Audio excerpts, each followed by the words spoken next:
ہم کریں گے ہر مظلوم کی حمایت۔ बिस्मिल्लाहिर्रहमानिर्रहीम। अस्सलाम वालेकुम। मैं हूँ हुरैन फातिमा और आप देख रहे हैं हिमायती न्यूज़ HD चैनल। नजर डालते हैं आज की अहम खबरों पर।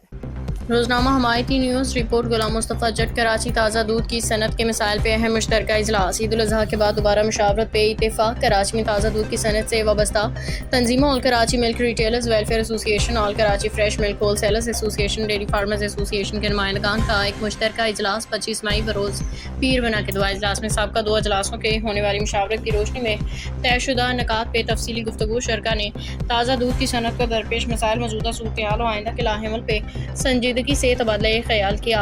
इजलास के दौरान इस बात पर जोर दिया गया कि सनत के बेहतर मफाद और कारोबारी से कम वाबस्तगान के हकूक़ के तहफ़्फ़ुज़ के बाहमी इत्तेहाद और मुश्तरका हिकमत अमली के वक्त की अहम ज़रूरत है। तमाम नुमाइंदगान ने इस अज़्म का इजहार किया कि अवामी मशावरत इत्तफ़ाक़ राय से सनत को दरपेश चैलेंजेस का मुकाबला करेंगे।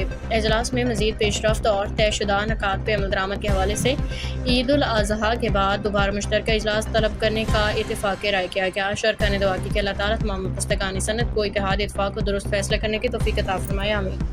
अब तक के लिए इतना ही। मज़ीद खबरों और अपडेट से बाखबर रहने के लिए देखते रहें हिमायती न्यूज़ HD चैनल।